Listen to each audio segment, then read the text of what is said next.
Alrighty, I think we're live. Hello, everyone, and welcome back to the Red Path. My name is Dara, and I'm joined today by two of my favorite world eaters, Brian and Ryan. How are we doing, gentlemen? Uh, I'm doing good, Brian, you go Dara. first. Yeah, sorry, Ryan. I'm doing good, Dara. It's midday over here. I just had lunch. I'm feeling good. Nice. Uh, I still fresh back from Adepticon. Have a GT coming up in 2 weeks where I hopefully will be fighting Jamie. I kind of threw the glove at him today. But hopefully we pair into each other. I think that'll be an absolute banger of a time. Yeah, we'll milk that content if it comes to it. Oh yeah. Well, th there will be photos and live updates. Yeah, 100%. How you doing, Ryan? Amazing. I'm doing awesome, man. Pretty much same boat as Brian. Midday here. I think we're rocking the same time zone. It's good old Eastern Standard Time. But yeah, I've got a team tournament coming up. Not this weekend, but next, which will be a lot of fun. A big team tournament here in Canada called Can Hammer, appropriately. Oh, nice. So yeah, that'll be the fun thing, and hopefully I bring some S tier units to that one. S tier indeed. Yeah, on that topic, if you are just joining us, hello in chat.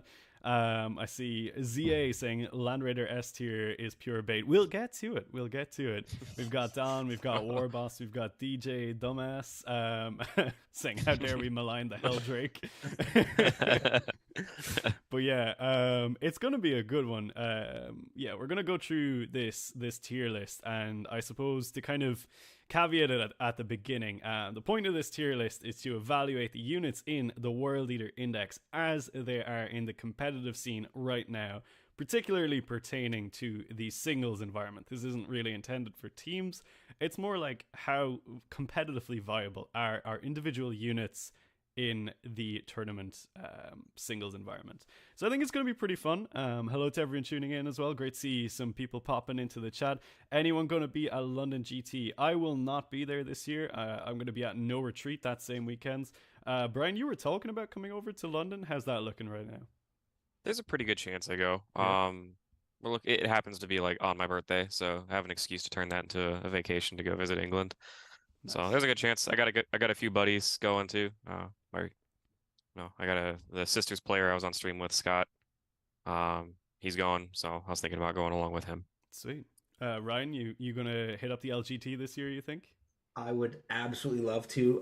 It's highly unlikely. Lots of stuff happening in life, a new baby and all that stuff. And if I'm already going to Atlanta, then I don't want to add another international expensive trip to the docket. Yeah, fair. And it is quite an expensive one, but it is a brilliant tournament. So for anyone watching, it's the one to go to if you're in Europe or able to kind of make it there at all. Got lots of people tuning in from the Discord as well. DJ, that's why you were pushing the Helldrake so hard. Yeah, we'll get there. We'll get there. They're already in bottom tier, so actually maybe we just won't get there. Maybe we don't have to talk about that one. Maybe we don't need to brush it Brian's off, just but like, I don't want to talk about it. I don't want to talk about yeah, it. no one wants to validate that choice, but I'm glad that DJ's pushing it and seeing some weird success with it. But yeah, maybe that's a conversation for another day. DJ, if you win a GT, I will do like a 2 hour breakdown of the Helldrake with you. We'll put it like that. Okay, Oh, how so shall we kick in to how we're going to do this thing?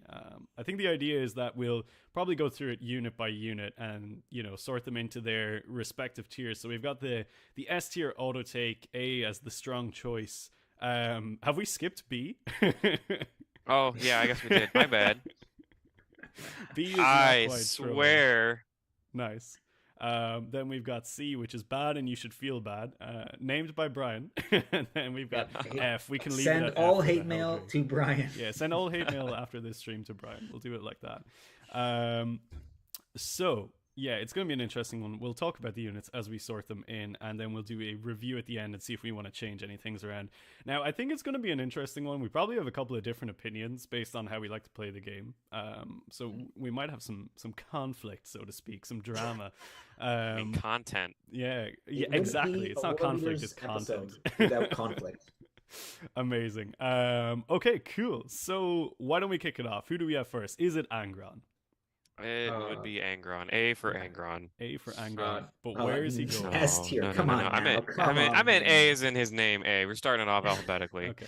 So, I mean, it's pretty obvious where he Yeah. goes. I mean, Yeah. there's one person in the Top of world and No, two people in the world that I know that don't play Angron, and one of them's in this call. So I would say Tough.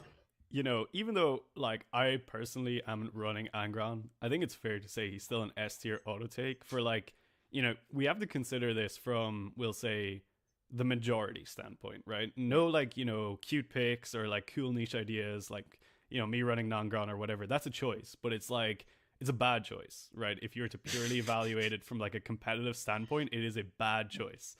Yeah. Angron is like so good. He brings so much to our lists. Yep. I think like if I was to take a tournament very seriously, like going to it with the intention of winning, he would probably be the first thing in every single list that I built. Because Yeah. if you have the I, capacity to just suddenly like respawn a 400 plus point unit in the game and get that back, like why wouldn't you take him? Hmm. I think the whole index is also just designed around him. So he's kind of just the crux of every unit we have. Yeah. Berserkers and Jackals all revolve around him. His reroll aura, he keeps up with the 8-bound.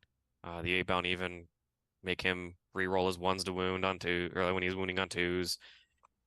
Just making him more consistent. Like he is kind of like he's like the what do you call it? The bread that holds us all together. The bread that He's holds us all definitely together. That's, Bread there you that's a go. saying, and glue element. Um, They're glue that hold us all together. There we There go. we go. I like bread. I There we like go. bread. I was Perfect. thinking bread too. You Uh, can't have a sandwich without bread. there you go. That's true. I think it's just what he does that nothing else does. So we've got that like reliably. So we've got AP4, we've got D6 plus 2 damage, we've got strength 16, we've got a volume of those things. We've got a sweep attack that's awesome. We've got T11, 2 up save, 4 up invuln, very high movement, fly. Like it's very hard for any one unit to replicate any of these things, let alone all of them at once. Reroll auras, +1 to charge. There's no other source of that. Like you're talking about something that, like Brian was saying, it's the bread that holds us all together because it's the thing that none of the other things do this that he does and does it really well. He is a little overcosted for his data sheet abilities, but that's because he can come back. When you get him twice, he's massively undercosted, and when you don't get him back at all, he's overcosted. But he's still an insane force multiplier for us and does a lot of things that we just aren't able to do realistically without him well. Like if you see like this thing picks up 2 redemptors, does anything else in our army pick up 1 reliably? Like it's There's a he's lot of awesome. great allegories for Angron coming in off the back of you're holding us together like like bread. I was gonna say blue. He's gonna be in the sandwich. We've got There you go. the lettuce Casey from Dom. We've got the jam in our jelly roll. He is the bun. Some choose to go gluten free, but given the choice, always take the bread. I'm choosing the gluten free life right now, but by gosh, do I miss bread. There we go. I think you make a lot of great points there, both of you. But Ryan in particular, I think pointing out a lot of unique aspects to Angron outside of like just that raw damage. The reroll auras, the things that he gives to the army that like our army struggles to actually access otherwise. I mean, realistically, is there really a tournament list out there right now that can comfortably, well, maybe comfortably is the wrong word, but like you can go into an event, like a GT plus event, and feel confident that you can podium if it doesn't have Angron? Because personally, I don't think there is. And I think if we're in S tier, and if we're talking S tier units, you're talking units that you're giving things up by not taking them. Mm-hmm. And I think Angron is absolutely that. Like if you're going into an event not running Angron, you're definitely playing on hard difficulty. Yeah. It's still possible to win an event without Angron, but 100%. you're definitely like in the context of like all the armies that we're trying to fight for podiums right now, he's our best tool into Custodes by a mile. I'd Marines. say Ironstorm Marines, like Yep. like Ryan said, we can't crack Redemptors. Yeah. Death Guard, he's pretty good into, even though he'll get picked up, but Plague Marines are basically candy. He walks up, sweeps, he'll pick up a whole squad with his eyes closed. Yeah. Um, And I mean, I think like into James this, says in the chat here, he is just very fun to play. I think that's a valid Yeah, point. that's Like perfect. he's a not lot for your of fun. opponent. Not for your opponent, maybe. But he is a ton of fun. But yeah, I think you're right, Brian. Like S tier really should be something that like by leaving it out of your list, you're like actively harming, your army composition. And I think Angron is definitely that. Like, as someone who regularly leaves him out of the list, I feel like I am going into those games at a detriment. As a big proponent of non-Gron, as a real enjoyer of it, I'm very, very aware that I'm playing this game harder than I need to be.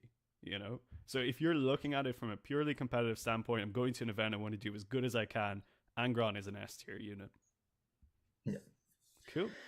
Speaking of S tier, what's next, Brian? Oh, We have the Predator. Is it the Destructor? That's the This the looks ar- like the battle cannon one? Destructor. Yeah, this is the Destructor. Yeah. So the good one. Ooh, Where I'm gonna I'm throw gonna it here vote for I'm gonna go for now. top of C, but I'm fine with bottom of B. Okay. But I don't like realistically, like I just don't like what is it doing in our list that like is better than 130 points of something else.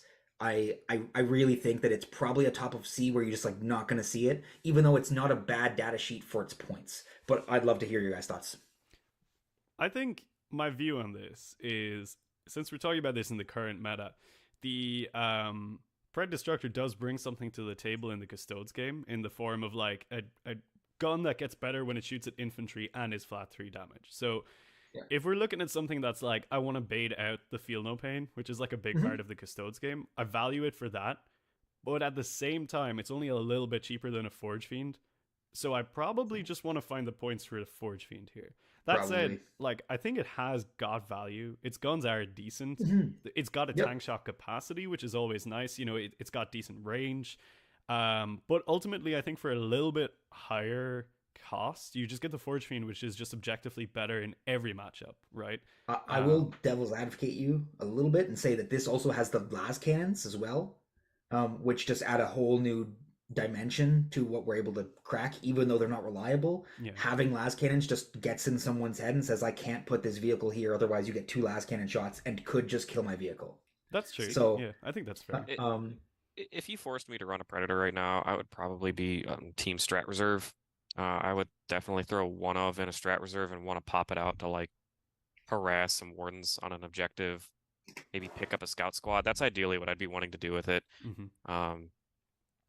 I think the 3 damage actually does bring something to the table. It has a very large like volume of shots actually. Like even if you do the heavy bolters on the side, like you 612 plus the Havoc launcher. Yeah. So you have 12, so you could have up to 16 plus D6 total shots coming out of it, which is a lot. It's a decent for volume. something I that's can that see cheap, Rin in like- chat saying that they're a big fan of the damage 2 and damage 3 at the higher AP. Like it's nice into Marines for sure. And I think Games makes the kind of point that I'm saying. In a world without a 145-point Forge Fiend, it would be a consideration.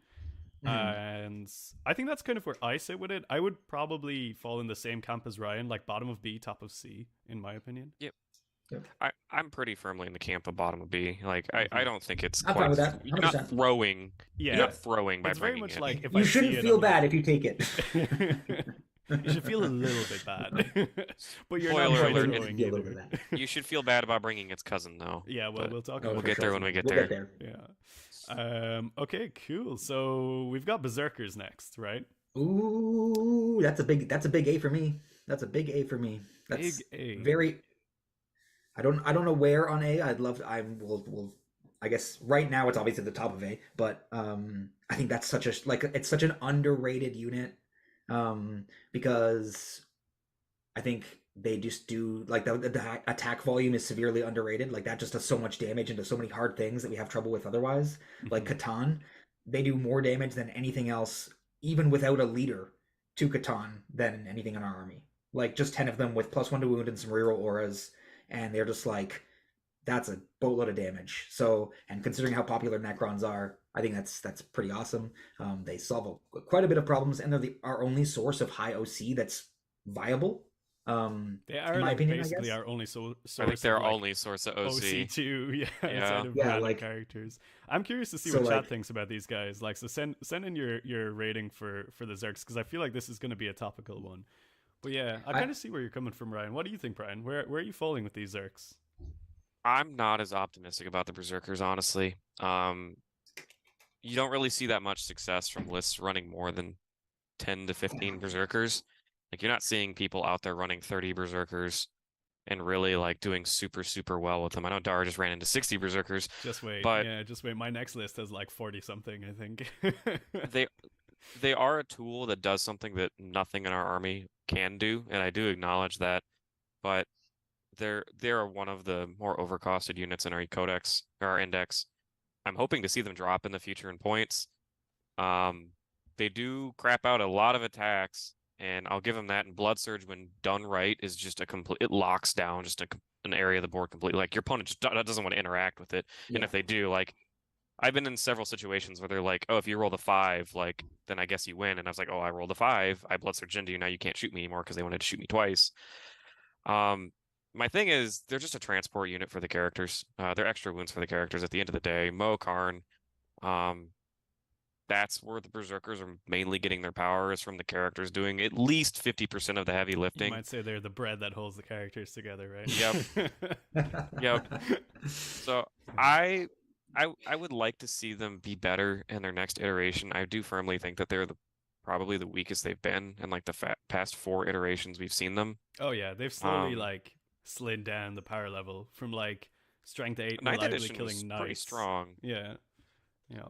The AP4 Eviscerators was nice. I'd like to see them probably top of B, bottom of A, because I wouldn't see myself running them by themselves in large quantities without character support. I think that's So a you great need the point. characters to Yeah. make them good to Yeah, really put like nobody's running 10 Berserkers just to run 10 Berserkers.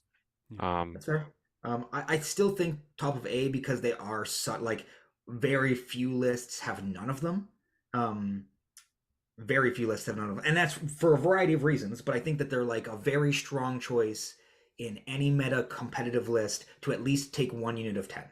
So I would say bottom of A. Then I'm happy with that. But I Yeah. think I'm pretty sure that they're a strong choice for any competitive list. I think they Are fall you To at least take one unit. somewhere in A. Maybe not to the extreme end of like either side of A, I would say. I think they're like firmly in mid A, which we'll probably see how other units kind of grow around them. But like for Mhm. me, I think it's echoing a lot of what you said, like as a vehicle, as a vector to get Mo and Karn into the boogie zone, but also the fact that they're like super reliant on those characters existing for the Zerks themselves to be functional in terms of like Mo giving them the fight first or Karn giving them the reliable damage. Um, Blood Surge is like an incredibly useful tool, as you pointed out, but it's a bit of a high skill tool, and it's also somewhat reliant on your opponent making mistakes. Now, it's not always the case. You can force your opponent into crap situations with Blood Surge where they don't really have a choice, but a lot of the time, it requires like super careful setup by you, the player, and then your opponent being caught in a bad situation. So I think it's kind of like the Exalted 8 Bounds rule of like no fallback, where it's like it's nice when it works for you, but it's not going to be that often unless you really push it. Obviously, like leaning hard into a 60 Zerker list, Blood Surge is going to be like so relevant then because you're just Mhm. ramming them with Blood Surge, which is a vibe. But yeah, I think like let's see what people are saying in chat here. Lots of people kind of falling in the same camp where they're like middle of A. A lot of people saying A here. DJ saying they require too much investment to make work, but yeah, bottom of A. I think the people here are kind of in agreement with us, and yeah, it's an interesting one. I think we'll keep them in A for now. Let's go with that. Now we have Spawn, Ooh. another bit of a spicy I, one, right? I'm gonna I'm just gonna say A tier. Like I don't know where in A tier. They're such a strong scoring unit. And their durability is so obnoxious. Like honestly, so frustrating to move. A I tier. do think that they have severe limitations. Like they have no OC to flip points. They have unreliable offense to go clean off a unit on points. Like you can't even rely on them to go kill 10 cultists. They could just roll low on attacks. They have hit on fours. But like when you just want to do an action or just throw something to initiate tempo, to initiate a trade, there's nothing like a unit of Spawn. I think that bottom of bottom of A, maybe top of B, depending on how you guys feel. But I think they're a really strong scoring unit. I personally don't include them in my current version of my list, but I still think they're very good. Yeah, I think like I wouldn't put them in the not quite throwing category because I feel like putting Spawn in a list is definitely like not falling into that definition. They are a strong choice, like just for the reasons you said, for being like durable little things that can run around and do the tactical cards. I love them for that. as something that can just like run in and beat up some sisters on the home field objective when the custodes are out like playing in the garden. I think that's like a very very valid use for them in the current build. Just as things that Yep. can like run into a Necron unit in Hypercrypt and stop them from teleporting because they probably Mhm. won't die is also like super valuable. In MSU Eldar, they can run into like 5 aspect warriors and they'll probably kick their door in. So it's like looking at it Yep. in the current competitive, environment, there's so many of the like the big armies out there right now that I'm like, oh yeah, Spawn are great for this. Mhm. So I Yep. would definitely put them in the A tier camp, maybe towards the end of A tier for sure. Mhm. But yeah, what do you think, Brian? I am actually a huge fan of Spawn. Ever since I started running them, I've only been impressed. I initially wasn't super impressed with them on release, and every time I've ran them, if we got a 60-point cut tomorrow, I'd throw a second unit of Spawn in my list. Mm-hmm. Agreed. My ideal opening for most games is I typically don't like going for the turn one charges, turn one plays. I like to play the tempo game a little bit more. I still will. I'm saying that like it's not Garbage. preferred for me because it's usually not given to me. And what I love to No. do is just to throw these little pair of doofuses out in the middle objective and say, "Come get them." Yeah. Because There's a lot of spawn stands in chat here, like people pushing for spawn being an S tier, including Don. I'm here for it. well, so I the last RTT I played in my 3-0 game against Blood Angels, I threw spawn into the middle of the board to try to steal area denial, and I was charging like an injured unit of scouts. And the Blood Angel player decided to bring the Sanguinor down to stop me from getting area denial, and he put 12 damage on the spawn, and they made 10 out of 12 feel no pains, and I just stood there and I was like, all right, sweet, guess this is Life is happening. good. And that Sanguinor was just stuck there in the middle, and I think Yeah. the spawn eventually ate the Sanguinor. Nice, nice. We Why like wouldn't that. they? Yeah. Which The question shouldn't is, have happened, by the way, but the 4-up, anything on a 4-up can happen. so are you Yep. guys feeling like Spawn are maybe overtaking Berserkers here? Or you think they're kind of I like very close? I actually do think they're a little bit better than Berserkers because I think on their own they bring so much value. Like I Mm, I they disagree. I think they would they be below Berserkers, but that's. I mean, I'm not hard attached to either way. Yeah, it's up to you guys. Up to you guys. Up to you, Dar. It's your channel. I think I follow with Brian on this one. I think for like Cool. for what they do and for what Berserkers do, I think Spawn like fill their role so exceptionally well. Mhm. And since like I've kind of gotten into the scope of running them, just like if I think about the amount of victory points that Spawn have brought in for me, those guys come home with the bag every single game. They also get bans, bro. I'll Yeah. say it just like I said for our Jackals. Our trash beats up everyone else's trash, and Spawn in particular, World Leader Spawn will eat anything else alive Yep. if it's a trash unit. Yeah. And Yep. even if it's Eldar, they'll triple their like value just by running over one squad of swooping ox. Oh yeah, Yep. for sure. I don't think they're like high above Berserkers. I would say they're like very No, close together. But yeah, I think I would pip them just a little bit above the Berserkers right now. We'll see how it falls out.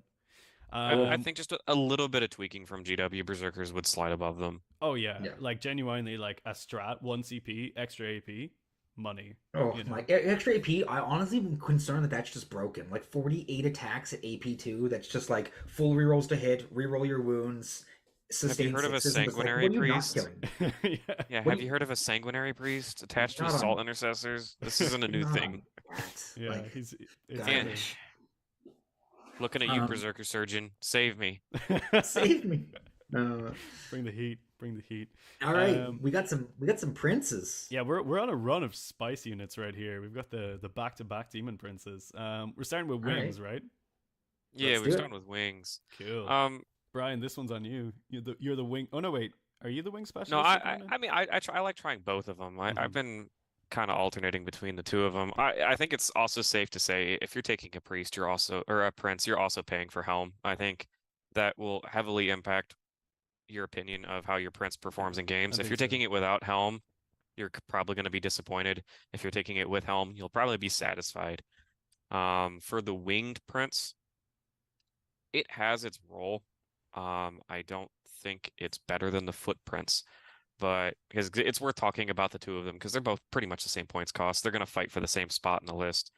But if you're looking for a durable, rapid ingress unit just to come down out of reserves with helm and just bully some wardens, custodian wardens in the corner, the Wing Prince is for you. Like he's really good at kind of just being a bully in a corner that demands such an aggressive answer to get rid of that it just takes so much attention away from the rest of your army. That means Angron's not getting shot at.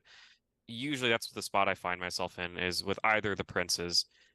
They just get to have a free game because your opponent's just so worried about your other hammers. They're going to be more concerned about your Exalted 8-bound, more concerned about your Angron. And then the prince is just going to get to have a free game and walk around and pretty much take no damage while picking up small MSU units. And then even he can beat the crap out of a tank with his axe too. I've had him one-shot predators. It can happen. For the winged prince though, I do feel like he would probably be maybe mid B tier. I wouldn't put him in as a strong choice for the winged prince. A lot of the chat is streaming in with the B tier for the wing prince here. Yeah, I do think he has his uses. I don't think you're throwing by bringing him. I think that's the like battle pretty shock fair. is cute, but Yeah. it's and his other Battle rule shock's is also adorable. cute. I just want someone out there to tell me they've lost a game to assassinate from him killing himself at the end of the game. Oh, I Like, nearly did. I literally won a game by 1 point because he killed himself, and then I only like he had assassinate, and I was like winning that game by like however many points, and then it closed the gap to 1, and I was like, oh boy, that was close. why is that rule on there? Yeah, that was On a not rule it. that already is so hard to implement unless your opponent is custodes, like unless they only have 6 units and just can't dodge it, like you just like, cool, you picked a tank that's valuable. I guess I'll make it my backline tank, and you can try to slog to get to this and give me your demon prince for it. Mhm.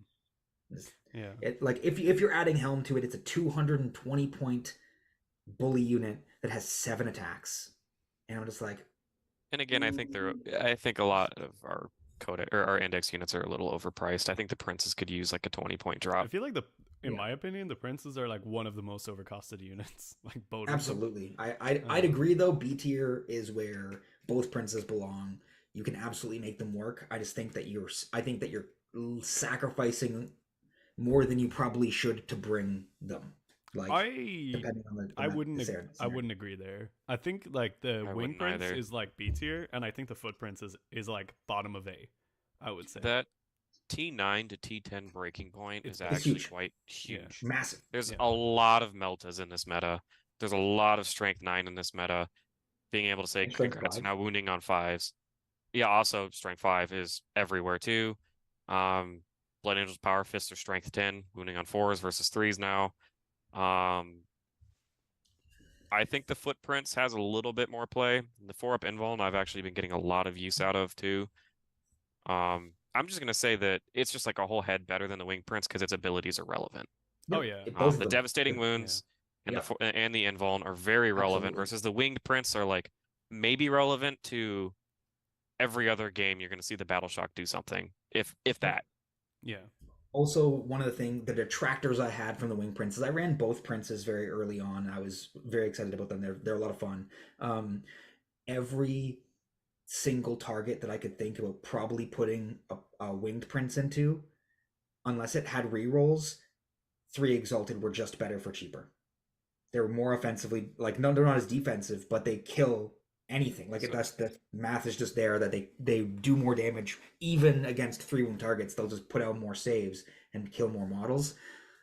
So I agree. I From think the prince is just so unreliable, in my opinion. I think winged B, walking bottom of A, 100%. Bottom of A is where I would put the walking to, and I also want to loop back to where we are in this current meta. If Custodes weren't top and Necrons weren't top, I wouldn't consider I would consider running a prince less than I am currently. But because Custodes are where they're at, and because Helm is getting as much value as it is, and this damage 2 meta, especially with a lot of damage 2 Blood Angels running around, Plague Weapons running around at all damage 2. There's a lot of damage 2 right now. I think in the context of the meta right now, princes have a little bit more value than they did in the previous slate. Yeah, I think so. I think we're seeing that with a lot more people actually like taking them now. I ran the winged prince in the previous season, like the October slate window, and he was like fine. And then I ran the footprints, and I was like, this is like cocaine. Like this dude is so good, And like I think you can just like build a very different list with the footprints. Like Mhm. I kind of covered it in one of my recent videos. It might have been the Manchester recap. Like the wing prince has a much lower skill floor, but also a much lower skill ceiling. The footprints is like way harder to master, but once you get the hang of him, you can do some messed up stuff with him. Like the jackal tar pit, just running 20 jackals at someone and being like 4 up, 5 up, feel no pain, deal with it. And it's just like, cool, that's gonna take pretty much their entire shooting phase to remove. Amazing. Um it's like stuff like that that you just can't access in the book anywhere else other than this guy. But you have to Yeah, build everything around him, and if you mess up your movement with him, it's game over. You know. yeah, So it's like bottom of A for me. I think he's like a strong choice if you're a good player. I think if you're like not able to like master the footprints, he's like probably like a C tier, you know, because like you're gonna run him out. You'll misposition things. You won't get the invul Nora. You'll move him wrong, and he's just gonna get melted to the head and die immediately. Um, but yeah, I think in the right hands, like he's pretty A tier in my opinion. yep.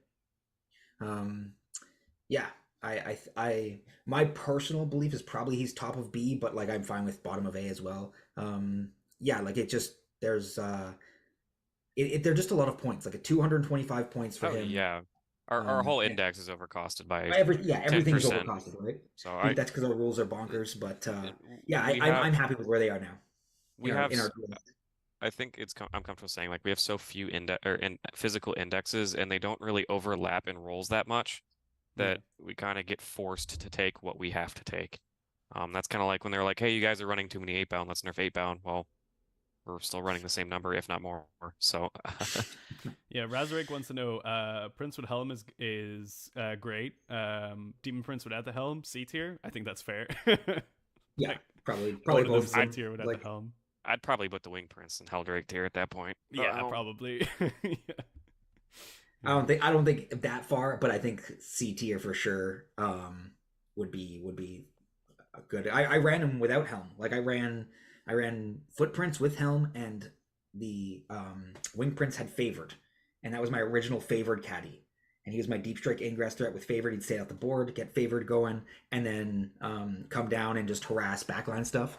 And he wasn't horrible, but it was just like I can just do this better with something else that's cheaper, that actually has reachable. Yeah, fair. Cool. Fun one next. The Defiler. Ooh. Do either of you know what this does? I don't. I do. My brain just doesn't want to talk about it. Okay. Oh, he hates it. He hates it, guys. I don't It's hate got it. a I just chest hate the cannon that's model. 3 damage. Okay. Have you it's got ever a tried three- moving it? No, because it stays on the shelf. It's where it lives. You own It's a one? shelf adornment. Nice. So it's very difficult to move. You can't move it on WTC. It's got a 3 damage gun, but it's AP1. I'm And pretty it's sure. very low shot count too. I think it's like And then 4 basically it's just shots. like a much shittier Mauler Fiend in combat kind of thing. And I'm just like, for 190 points, get down in. I would say F tier. I would Wait, say the it's Defiler's Helldrake tier. 190 points? Yeah. Oh my god, I thought this thing was like 150. No, it's No, I think Helldrake tier, baby. I don't think we have to talk about where it goes. I think we have to talk about is it ahead of or behind Helldrake? That is the Rin fight. is just saying they're in a cruel That's worth world. having. I think Rin loves the Defiler. I think it's above the Helldrake because the Helldrake is just worse in almost every respect except for its ability to move, but it has no damage output. I The one actually redeeming weirdly... thing that Helldrake has. Yeah, sorry, you go Uh, on, Brian. I'll say the one thing that the Helldrake brings to the table that nothing else does is that it moves 20 inches. Nothing else in our army really does that and flies other than Angron. In the context of Like- the current meta, the Helldrake has anti-fly like 2+ or something. A lot of stuff has fly in the current meta, right? So I think if we're fighting for bottom, you know, like we're literally dueling for the wooden spoon right now, I think the Helldrake is above the Defiler. Also, my camera's just got out of focus.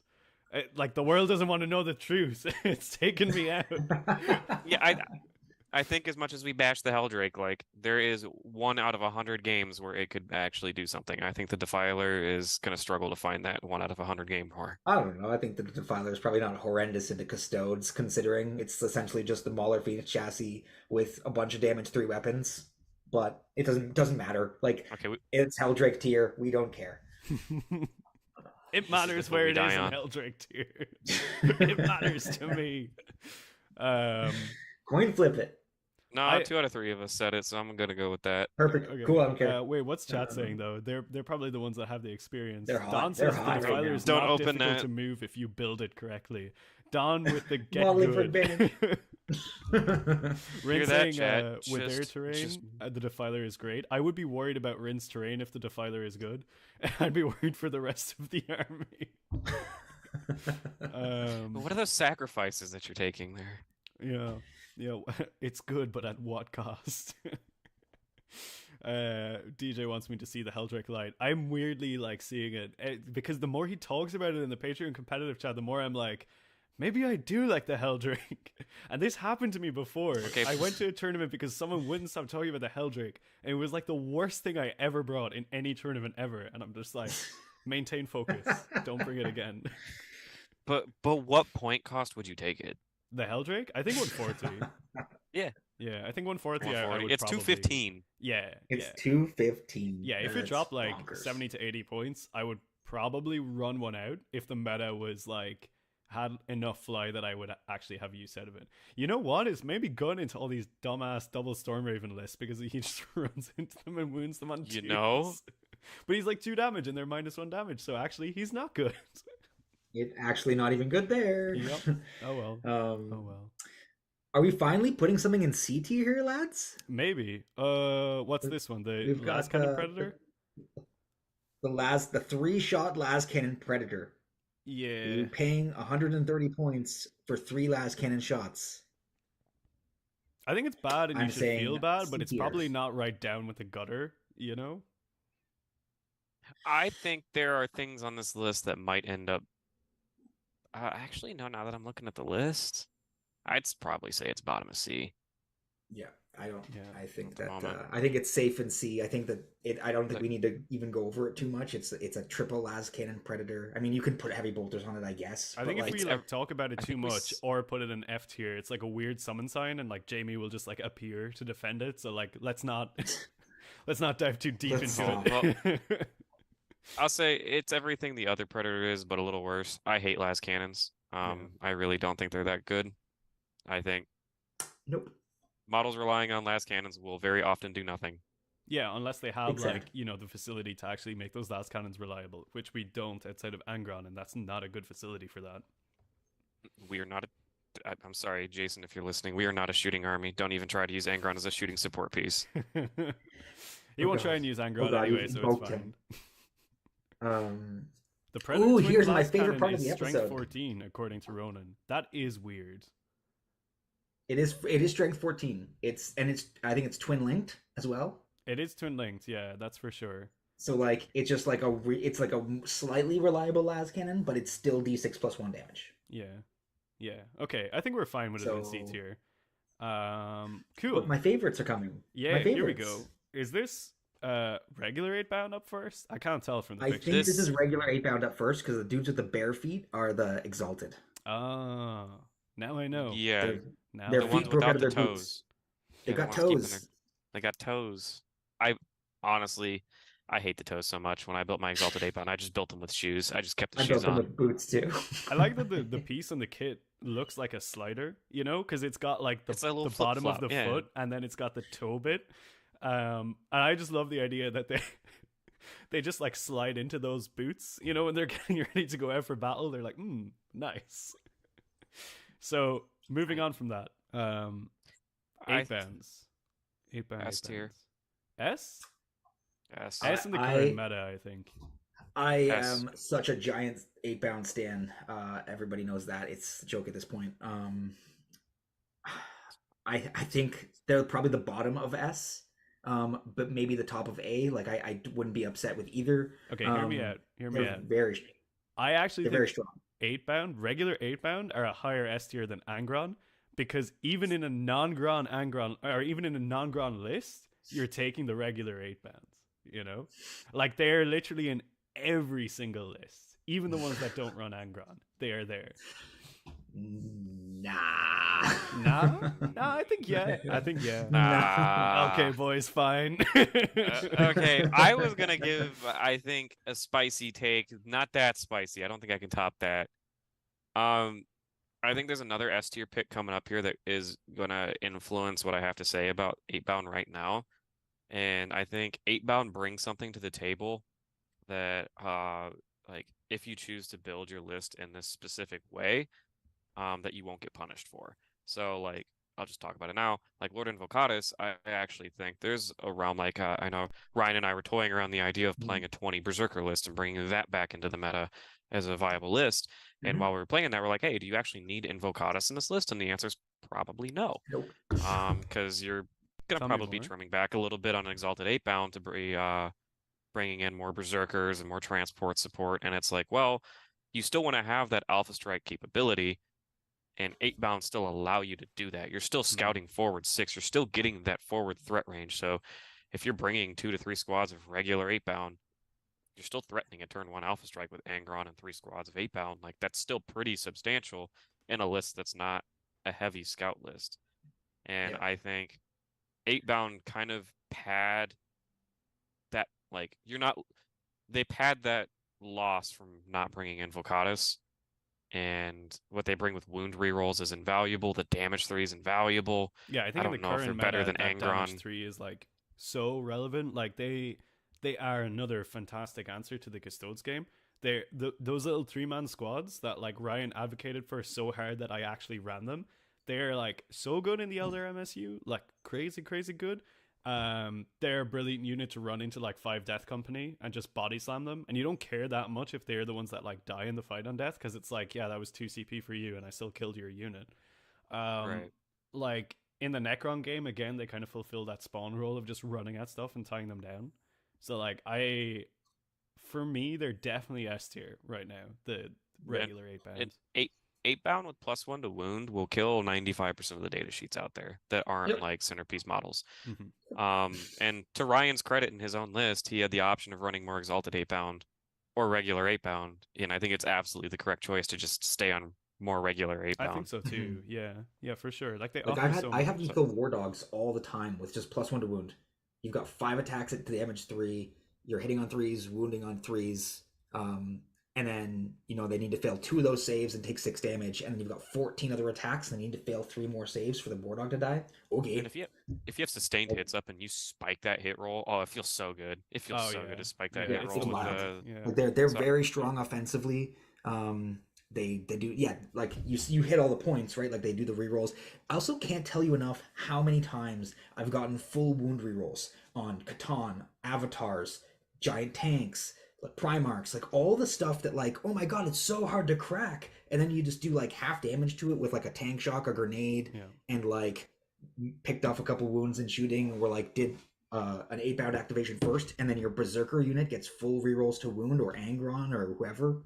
It's wild. Like I had a really fun game into Tau where I had 8-bound take a Riptide down to just below half, and Invocatus was also charging the Riptide, and I basically turned Invocatus into a mini Mo. Yeah. Devastating wounds, wound reroll, and it was like full wound reroll. Nice. I'm gonna fish for it and do like 10 dev. It felt great. That is like a lovely little thing you can do, just like activating those boys first to like, if you really need to push up that full wound reroll. Big proponent of that. I really enjoy it. There's a lot of skill math you have to quickly run through your head to see who you want to activate first. To like who do you want to prioritize the opportunity to get the full wound reroll? Yeah. Like who benefits more from having that, right? Versus who can actually get to that threshold as well if they don't have it. It's I love that indecision at the start of the fight phase being like, so what is the best order here? Yeah, it's great when you start the fight phase confused as a World Leader player and your opponent's just sitting there staring at you like, what are you doing? You charged me with your whole army. Why are you thinking? Looking into the lights in the ceiling. Okay, cool. All right, I think us and pretty much all of chat has agreed that like they're definitely in the S tier. Some people saying A tier, which I can see as well. Poor Game says they're S in expert hands, B in his. Spicy Barbecue 8-bound do benefit from their own aura for sure. Yes. As do all units. And if you attach them to Invocatus, you just like double the aura range. Yeah, it's spicy. I really like that. I do that sometimes, but not all the time. But yeah, we move on to their shoeless cousins, the Exalted 8 Bound, which Mine have shoes. might Brian's have My- shoes, mine are locked I in have shoes, Terminator yeah. armor. Brian's are probably normal. But yeah, how are we feeling about the Exalted? I love Exalted. Like they once again, AP3 is so rare in our book. Twin linked on the champion. The champion just is a monster. Like just strength 14, AP3, twin linked. So reliable. The aura, like you said earlier, 20% of the time it just wins you the game. 80% of the time it does nothing. But like just winning games against That's Tau or pretty crazy. You just win the game on the spot. yeah, like against Tau, when you just have a unit of 6 of these guys, hit a Riptide in the face, bring it down to like 2 wounds, and then oh no, it didn't kill it, but oh no, now they have to roll a 7 to get it to fall back, or otherwise they just lose because I kill it in their turn and then these guys run wild. That said, I think they're probably top of A. I don't think they're S. Um, they do a ton of things really well, but we can technically probably replicate those things with other data sheets or other things. You don't need them in some of the KLF, the Lower Skulls builds. I think they're probably the top of A, but probably Yeah. not an S. I wouldn't auto take them all the time. Like I said, if we're cutting back, if we're doing like a 20 Berserker list, you probably don't need them as much or want them as much, just because you need to have points for other stuff. So yeah, my vote would be top of A, despite me being such a stand for them. I think that's I- fair. I'm also like a I- massive stand for them.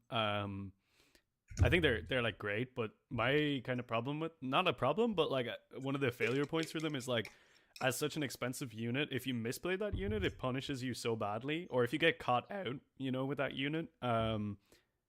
Like in my Vodan game in Manchester, where he was able to cut an angle with those 6 bikes and just kill the entire squad.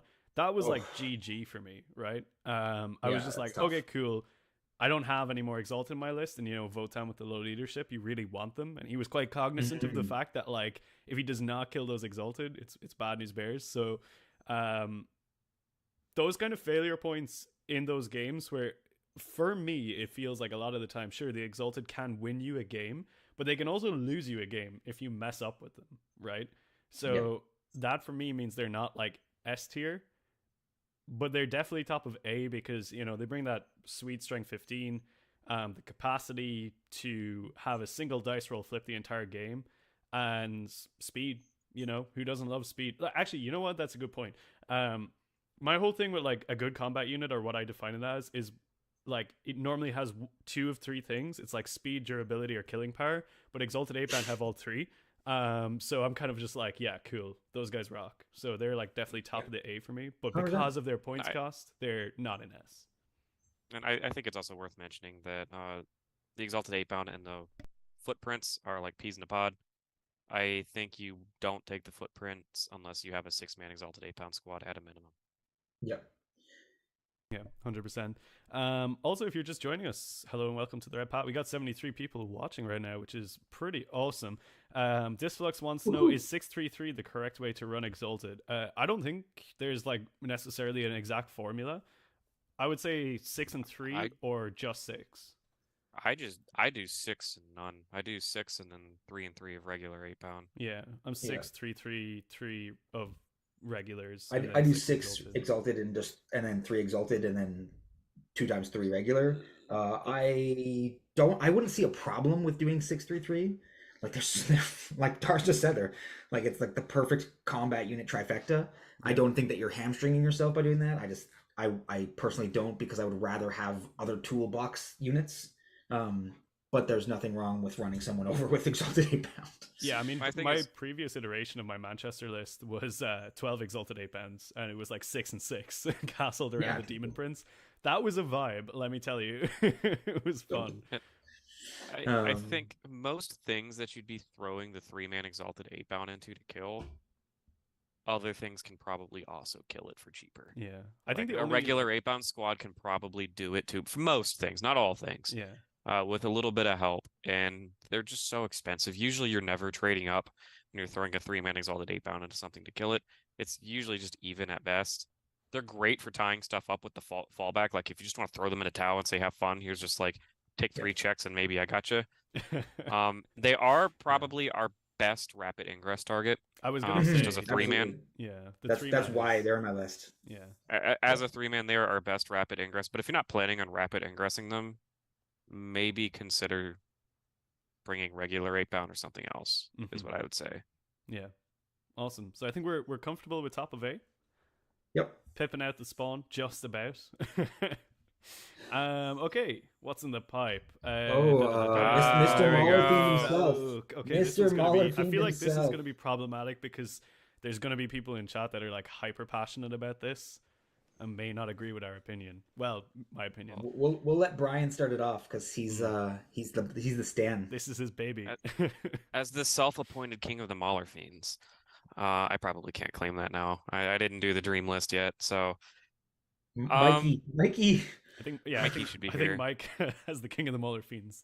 Yeah, he stole that from me. I'll give it to him. Yeah. I think if you run them, you have to do it with lashes. Maybe with some wacky scenario. If you have multiple Mauler Fiends, you can try the Meltas out. Yeah, I see you, Ryan, over there. You've been talking about it. I would probably put it in B tier, probably top of B. Maybe beating out the Prince with wings. I think if you're running Mauler Fiends, I would like to see them in pairs or more. They're great in pairs. Good distraction Carnifexes, great mortal wound output. They're really fast, and their speed does kind of make up for them being a fat base and trying to move around angles. They're really good if you want to use them as a rapid ingress target, or the reason why I like them as a rapid ingress target is because they can also be just a really good just reserves target because they can come on the board and have a 7-inch charge, which is not bad. Pull Angron up, 6-inch charge. I did that a lot when I was early on in 10th edition. I saw a lot of success with them. I really liked them at the time. My biggest issue is just I needed to go through walls at some points, and definitely there's a trade-off there. I don't think they're better than Exalted 8-bound. That's usually what's competing with them for that spot. But I think you're not throwing by bringing them. I think they're actually just a solid data sheet. They fill a role that we don't have anything else doing in the decks very easily. I comfortable top of B. I'm not sure. I'm in the same boat. Yeah, go on. I'm in the same boat. I disagree with the lashers versus the things. Especially, I didn't know that they didn't that it was 4 shots, not 2. I thought it was 2 shots, and I was still kind of like, why do I want these 6 crappy attacks? Now that I know that it's 4 Melta shots, like even the map doesn't support them picking up a unit of 10 cultists if 10 cultists charge them. So like, let me just have those shots to kill vehicles. Realistically, it doesn't matter that the lashers or the Meltas isn't why you take the Mauler Fiend. You take it for those sweet strength 14 tank shock d6 plus 1 damage fists. We're essentially talking about melee las cannons, but in volume, hitting on 2s with 6s explode. Yeah, when sure, you we'll put it take like that. Melee las cannons. Yeah. They essentially are, right? Like it's a similar profile. So I agree, top of B. They've never made it into the final version of a competitive list for me because of the existence of various other things and the train pack. So like WTC, it's very hard for them to move around, and I just think that for the points cost, I'd rather have either 3 exalted or 3 regular 8-bound for the same to do essentially the same role. I would love a tank shock target in my army that just does me some 5 mortal wounds on average. That would be amazing, and that's what this thing does. There's no problem with it at all. I think that it's a B tier unit for sure, a top of B. Cool. Rins hit us with a $5 super chat saying Mauler Fiends are just diet defilers, easy F tier. To say thanks for the stream. They're having a bad week and this is making them feel better. Well, Rin, I'm glad that we're making you feel better. And I like the analogy. I think it's an interesting one for me. I've had quite a character arc with my opinion on the Mauler Fiend, where it was like I definitely would have put it right down there in the gutter, but one of the reasons why I love our community is its ability to argue with me and convince me of things that I think are bad and then make me think that they're good, a la DJ with the Helldrake right now. Oh no. Look, I hopefully love that how you went doesn't. out of focus the second you said I Heldrake. know, dude. It knows. Like The it internet is fully like, knows. stop It it. fully knows. But We're like the Muller censoring Fiend was you. that, right? Like I really disrespected it, and then like people like Michael did insane. Brian has had good success with it as well. And like a lot of people in the Discord are kind of out there saying like, "Hey, the Muller Fiend's working for me," and I'm like, you know what? Maybe I'm the problem here. So I think like in B tier right now, given that it's also like has a nice time into some of the meta armies, especially custodes. I think like somewhere in mid to high B tier. I don't think I would put it ahead of the Wing Prince personally. I have no hard feelings on whether it should be ahead or behind the Wing Prince, so that's cool. Okay. I think it's right there with them. Maybe a little bit ahead just because actually the tank shock is like a big deal. Like that's like just having one CP here die. Yeah, Like that's a deal, but I not so it doesn't matter to me. I kind of actually, you know what? I didn't really put that into consideration, and I think that's fair. Brian, what do you think? Ahead or behind the Wing Prince? I thought ahead just because Okay, it's our other than the Lord of Skulls, which is kind of a meme. I really think that the Mauler Fiend is our only real access to tank shock, which is a fantastic stratagem. Rin It's just saying better. every unit It's has an just arc better with me. grenades. I think that's fair. The Heldrake anime arc is coming according to DJ. It could be. It could be. I have to. But yeah, let's pop that one ahead of the Wing Prince. We got the long range cousin of the Molar up next. We got the Forge Fiend, which is I think definitely in the context of this meta of this like balanced data slate. It's like the Forge Fiend's like glow up, right? Because it's like he's kind of cheap now, and he's got a lot of like good targets in the meta army. So for me, I'm gonna go out there and say the Forge Fiend is definitely ahead of the Molar Fiend. I think there's a world in which this guy is maybe bottom of A or very high on B. Spitting strong takes there, Dara. I'm gonna have to Well, disagree with you. I'd say bottom I, of I think of bottom of B I can help you out. It's scenario. ahead of the Predator. It's ahead. It had yeah, sorry, ahead of the Predator, but like I meant in like the bottom realm of B. It's got a great gun profile. Like if you look at that shooting profile, there's not much in the game that is triple blast, strength 10, AP 3, 3 flat damage. That is phenomenal. Um, the issue is as Brian was alluding to, we don't support shooting units well. Hitting on threes is not great. If you don't give up blasts, you've got 3d3 shots, which because usually ends up being like 4 or 5. It feels like, and you're just like sad about it. Yeah, 4 hits, But 3 wounds. Yeah. but but uh but I don't think it's a bad unit. I don't think you're throwing if you take one.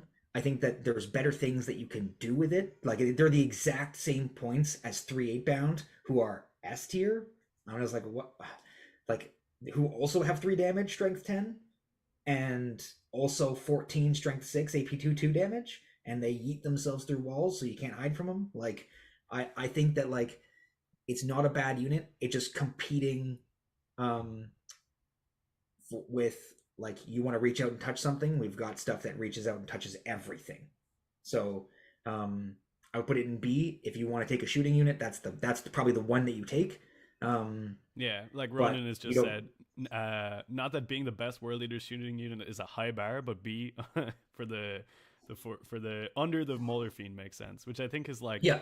kind of fair. Yeah, I want it Yep. to one be Hundred low percent. A. It's like low A in some of my lists, but that's just because weird non-gron bullshit, which kind of like skews some units into like weird light. I don't know, Brian. Where are you sitting with the Forge? You haven't necessarily shown us what you think about this right now. I I haven't tried it yet. Um, I hate the Forge Fiend for a few reasons. I think the model's ugly as hell. But that doesn't affect my opinion of like its performance in the tabletop. I think it, as Ryan was saying, it competes directly with 8 bound, and it's an S tier unit. Anytime I see myself wanting to run a Forge Fiend, I'm like, wait, I'll just run 8 bound. And if your argument's that I have to clear your screen, I think I can just throw Jackals at you or just throw 8 bound at you to clear the screen Mm-hmm. and lock you in your deployment zone. Like there's other ways to screen clear than just having a big old dumb shooting unit. Now, if you want to go like hard commit, full send into the shooting with the world leaders, like obviously we've had lists have success with that. Mm-hmm. I don't have that much experience with it. I probably would have put it beneath the Demon Prince with wings. I'd probably run a Wing Prince before I ran a Forge Fiend, but I don't have that much experience, so I'm not gonna fight you too much on I've that. run both. I ran the Forge Fiend early in the edition, and I was running it at like what was it ridiculously costed back then? Like 150? I think it was I 150 think then, it so it was was higher than more.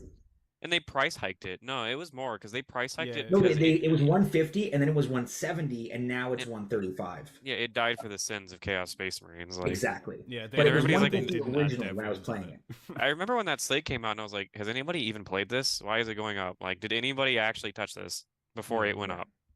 So I did play it, and the shooting profile is phenomenal. Like it kills stuff, but just it doesn't need it. There's other stuff that does stuff better that I want on my No. list than that. So I'm happy with where it is.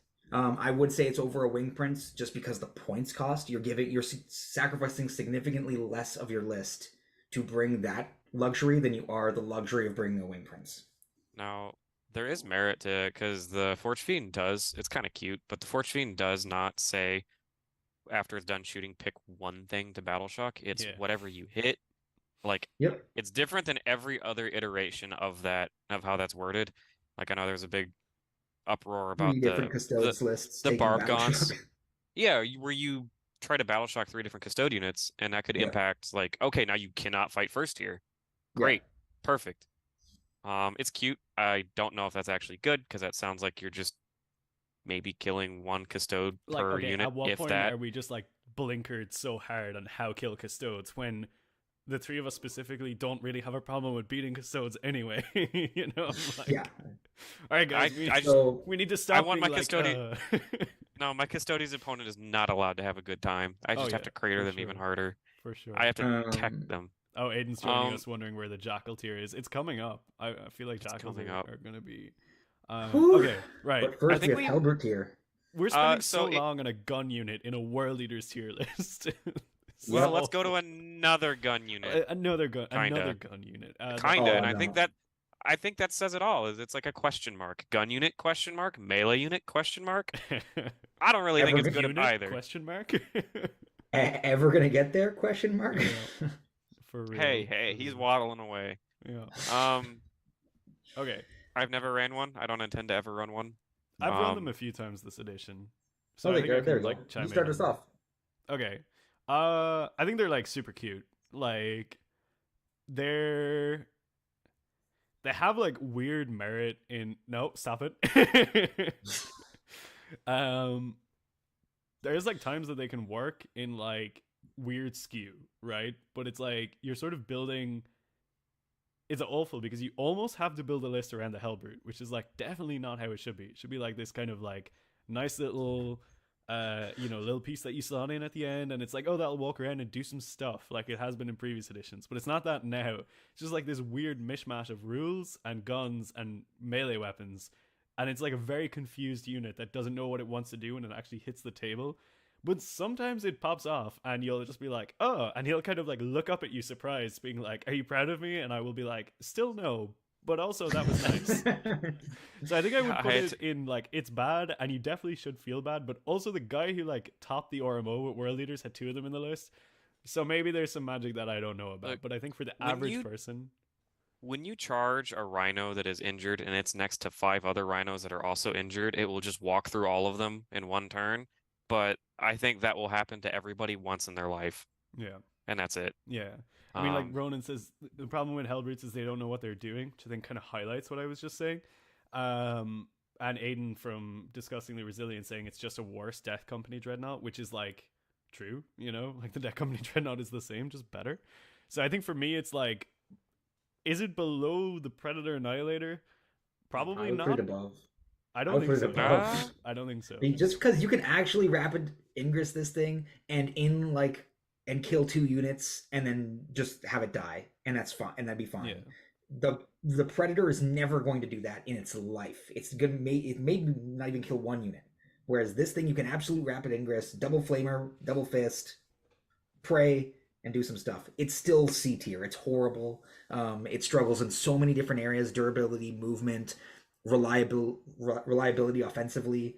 I just don't think that it's good, but I think it's like just I think the it's sheer better than fact the that 3 it last cannon benefits from Predator. more rules that our army Yeah, has exactly. than the Predator is what puts it over the edge, but it's like Yeah, it's a much and tank closer shock, line than I and want it tank to shock, be. baby. Sure, but you can tank shock with the Sure. Predator, but it is better with the Hellbrute. But also, Isn't it like really, the same? is that where we're at?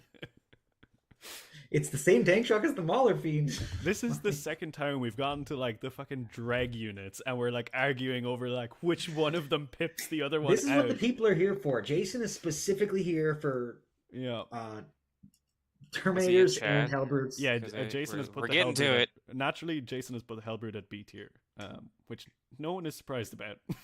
Like, I'm just confused with its design too, because in the other 3 Chaos armies, the Hellbrute's a support piece. For Yeah. us, it's like the most selfish black hole of like attention ever on the board. Like, dude, have you seen the CSM Hellbrute? That thing is like I feel like insane. if you're running Hellbrutes and it does the thing in the tournament, you're happy. You're gonna go to bed with your O3 happy because your Hellbrute did the thing.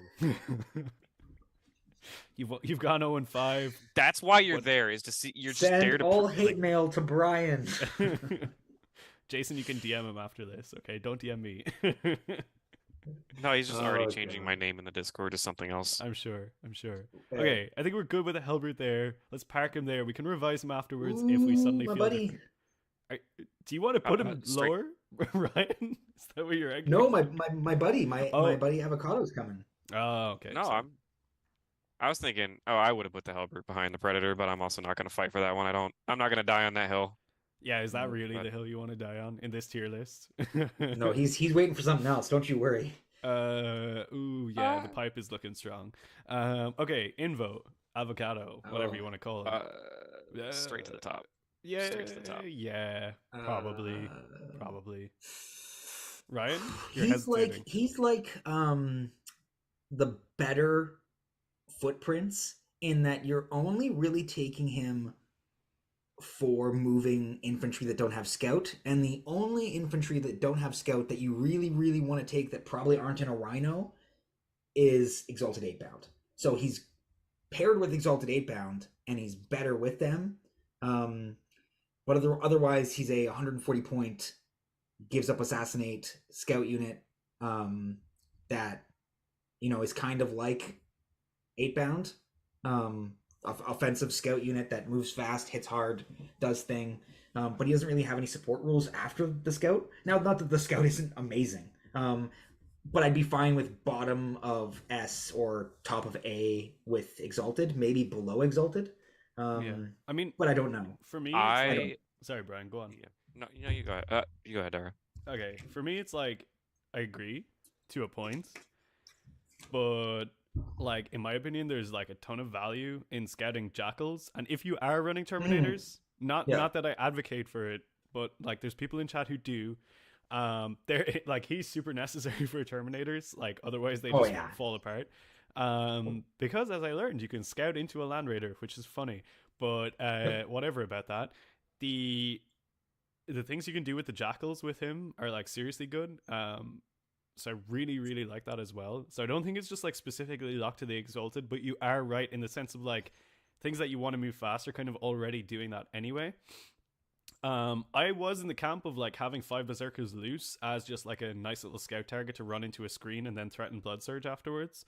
I've kind of fallen off that a little bit now because of the current meta, so I'm not sure if I would rate that like super highly, but for me, he is in every single list I write. He's like super useful regardless of the list. Like I always find a use for him, and I also just like his damage potential as like run in, maybe do an epic challenge on something and like swipe out that character before it's going to be annoying. Looking at you, Custodes. Or just like run off into a corner and do some bits and pieces. Like he's kind of like another spawn sometimes for me. Or as like Brian clued me in on before, if there's like a matchup that you're worried about that you need like more death bally units, you can like lob them into an 8-bound brick, and then that becomes like a mini Death Star in itself, because that actually has quite a high damage ceiling at that point. So I like him for that capacity too. So for me, he's bottom of S. Cool. I'm happy with that. I would put him at bottom of S. I just want to add a couple more things. Even if you don't roll advance and charge, he can be move 14, which is like still zooming. He's also our best grenades holder. He can walk up, randomly grenades one thing, and kill stuff he shouldn't be killing. Does he have grenades? Yeah, he does. Really? Yeah, he Both does. No sublords way. do. Oh. Yeah. So there are 2 units. 3 units now. 3. 3, And- yeah. and Yeah, because jackals does- don't, even though they're covered in I don't grenades. think Khorne or Mo have grenades, do they? I don't think so. Karn no. Karn has grenades. Does I think Karn Karn have has grenades? grenades. Mo doesn't, I think for he does. Mo doesn't. I- Yeah. I don't know. I've never had Karn alone on a board grenading things, but yeah. Invocatus. I think you can get away with not playing him a lot, but when you do play him, he's like a core piece of the He's delicious. the Yeah. pie there. Yeah. In another one of one my thing ads is I way do- that I think you can get away with not playing Angron, but like, you know, he's pretty cool. Why? Yeah, right? Yeah. Massive. I'll cede that he's almost definitely bottom of S stuff, like obviously hearing the takes. But like one of the things I also do is sometimes I'll throw jackals in my rhino and keep my 10-man out if I don't want to be charged turn 1, and then still knowing that I can scout my 10-man forward into a building safely or towards the enemy, and then they're still a threat. So like my 10-man berserker unit, like yeah, there is just so much tactical play that he allows, that I think he probably should be in S tier. And ever since I started playing the extra squad of jackals, I think since like in November of last year, every single game since then he has been scouting jackals.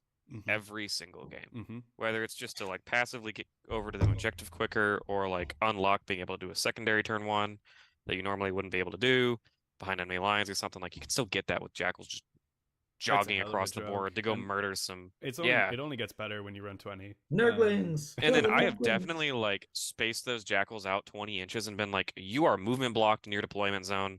Like you charge their screen like they're Fenrisian wolves or something and say, good luck getting out of your deployment zone. You're stuck there turn 1 while I get to position for 3 turns. Oh. Yeah, until as Ryan says, Nurglings show up and ruin your day. But that is what it is. Um, Pick up Nurglings. Jackals pick They up do Nurglings. pick up Nurglings. They struggle. This just in from speaking more of boss. Karn jackals. has grenades. Mo no grenades. I feel like Karn has robbed Mo's grenades. It's just like before the battle. And his he's like, invuln. hand them over. Give me your lunch money. You know. That's Where's Mo's okay. invuln? Karn needs something to be good. Yeah, for sure. Everybody's like Oh, so frightened easy of tiger. modulars. Easy tiger. We're not there yet. Okay, next up is jackals, which I think we talked a little bit about there. Just throw them right up the auto take. yeah, Right at the auto Like take. it's like a weird Come on one, now. right? Because people see jackals as like auto take, and it's like, oh, they're so bad or whatever. But it's like those boys come home My- with the victory point bag, right? They do so much. Best for you. cultist unit in the game. Easily best cultist unit in the game. Like Easily. they kill stuff, they survive stuff, they icons, they sticky, they move block. Thousand Sons cultists might be able to fight you for that one, but I guess because they're cheaper and they give you a CP when they die.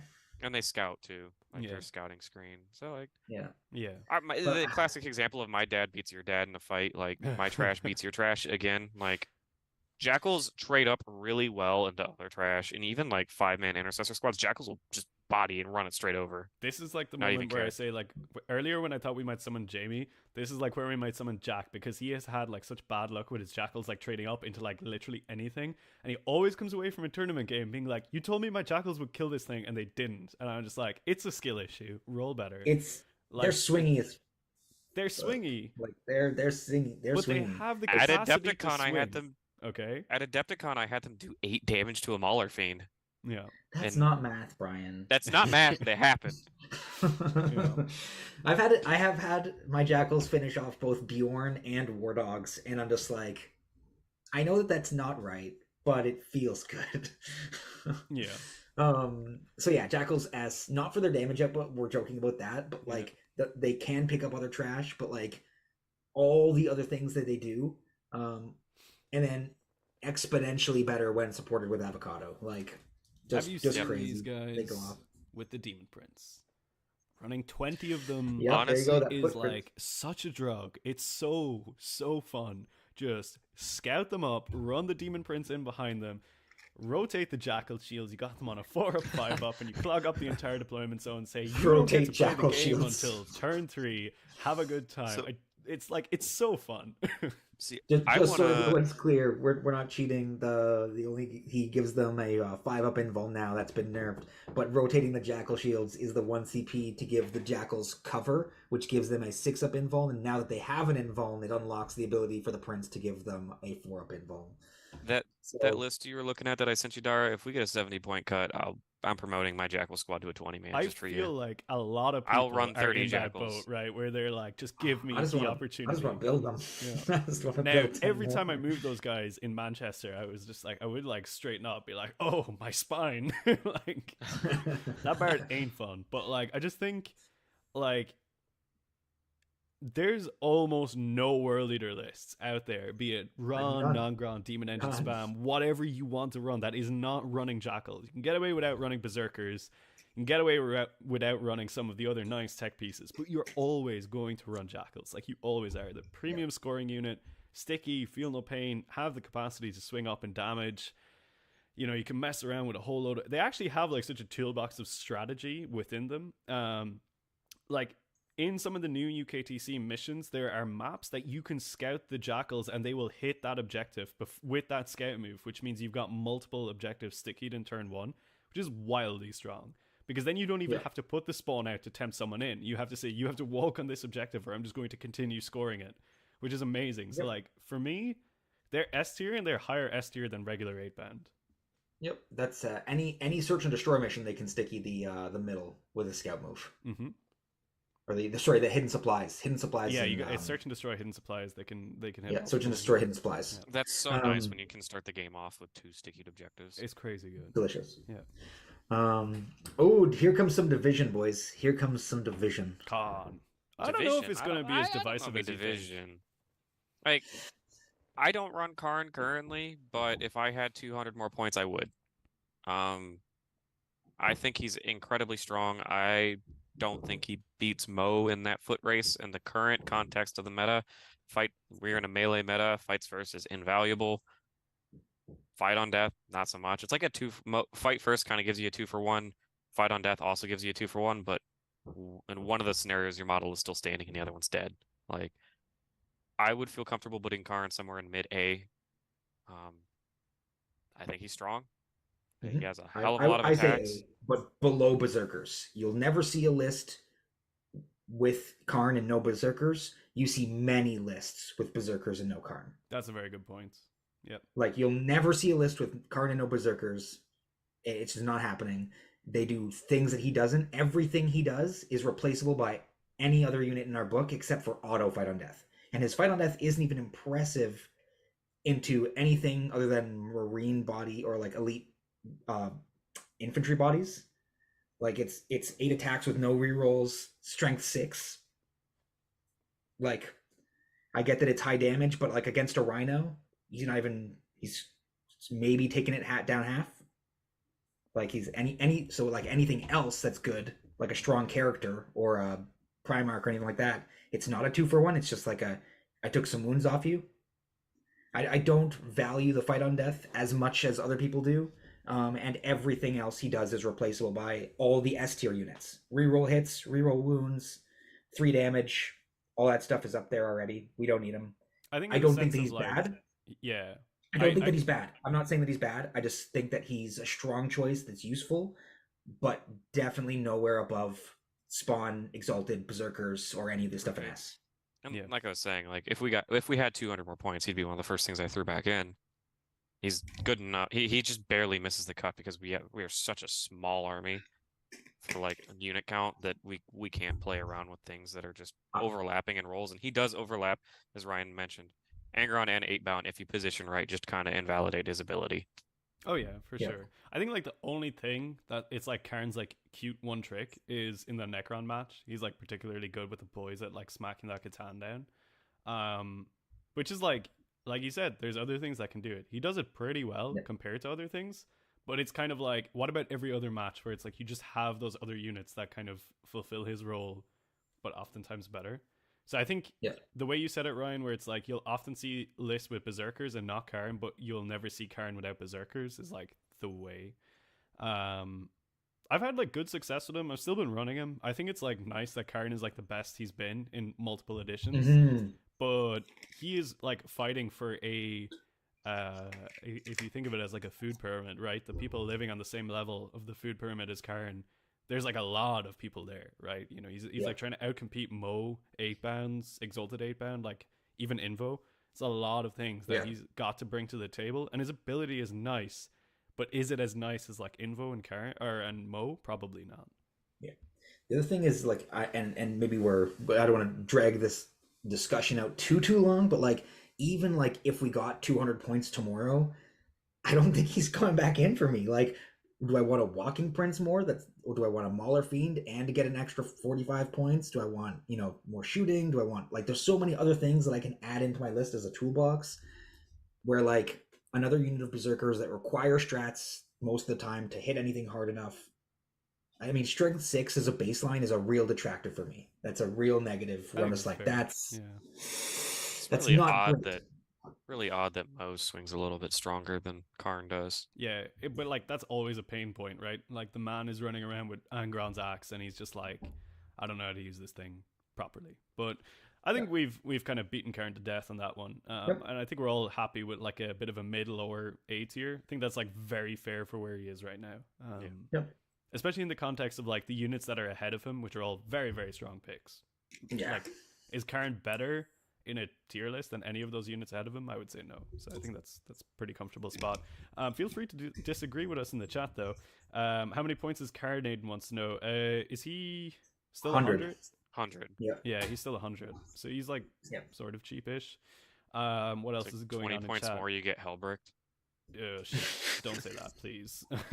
We don't talk about any of our points compared to anything else in the game because every single one of our data sheets is more expensive. Like it's just Thanks, we're expensive as a faction because our rules are bonkers. Yeah, Rules are busted. rules are All right, good. this one okay. will get me yelled at by Ryan. No, Land I Raider. don't. Okay, I'm not gonna fight you too hard on it. right. Raider. Go for it, buddy. Go for it. You want me to go Uh, first, or you want Brian to go first? Whoever wants to talk. Brian, talk. Oh no. Top of C. I don't really have a high opinion of the Land Raider. Everything it does, the Rhino does better. I would rather run a Predator and a Rhino before I ran a Land Raider to fill its same job, just to get more units on the board.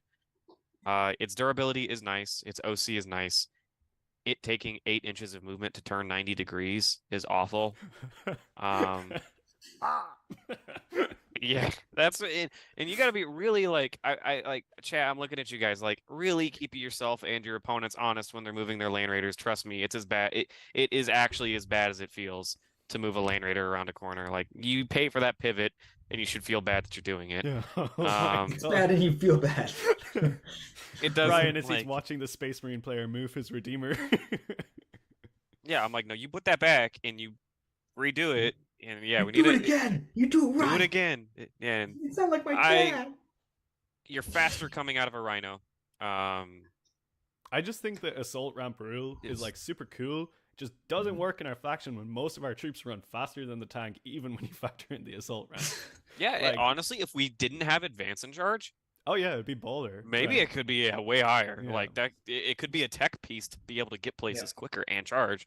But unfortunately, our army rule just invalidates this whole thing as a concept. And then, like, it's one offensive keyword or rule away from being good and potent, like twin linked on the las cannons, reroll damage rolls, more heavy bolter shots, just something in there to make it just not. Sometimes it just does nothing when it shoots. Like it's got 4 shots, hitting on 3s. I'll be generous. You're gonna get 3 hits, wounding on 3s probably. You're gonna get two wounds, and your opponent's maybe gonna have like a 5-up save in cover. Like they're probably gonna save 1, and you get 4 damage through.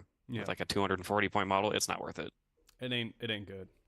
For something that's stuck in your deployment zone for 3 turns, yeah, no. What about you, Ryan? You feeling the same way about this? I have a higher opinion of it, but I agree with its placing.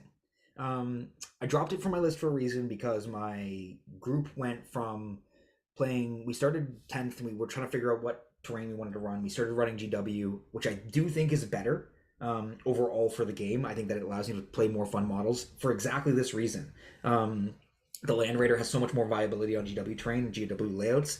But we started playing WTC because a lot of other orgs in our area were playing WTC, and it was just like, guess I dropped this now because I move faster running through the walls than around them. But one of the things that it did allow me to do many times was not have advance in charge, because there's often at times your 8-bound, your Angron moved up turn 1, they advanced in charge, they got into stuff.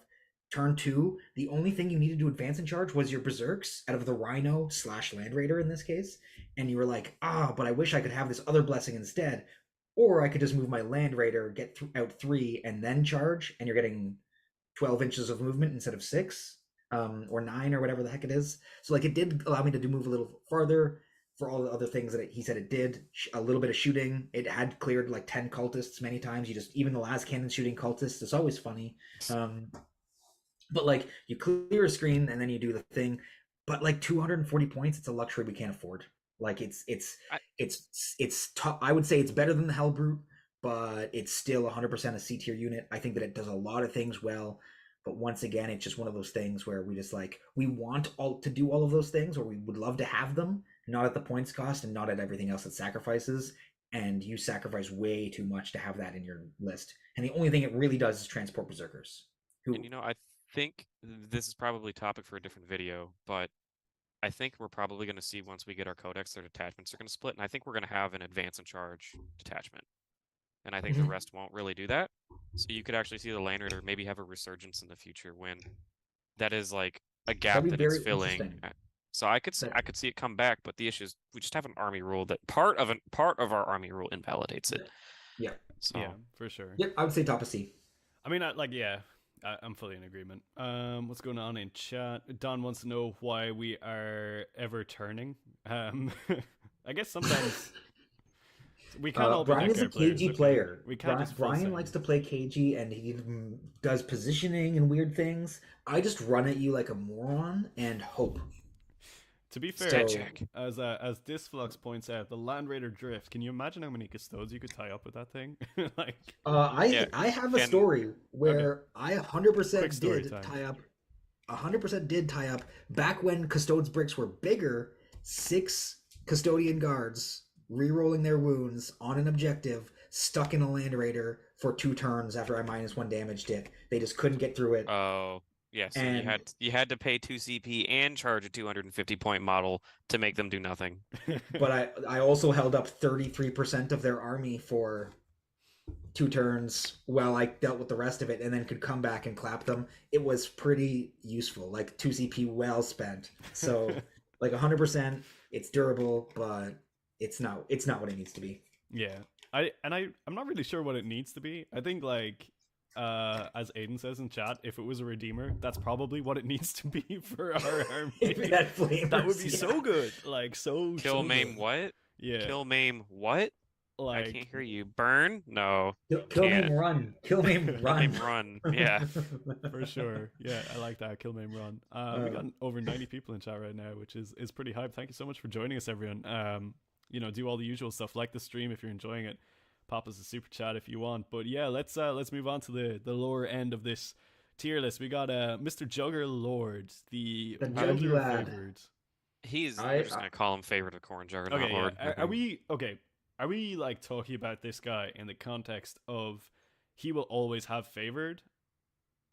Is that the best I don't think there's a single competitive list out there that you will see podium that has him just with nothing on him. Yeah, I'd say he's C without favored, and probably maybe even just top of B even with favored.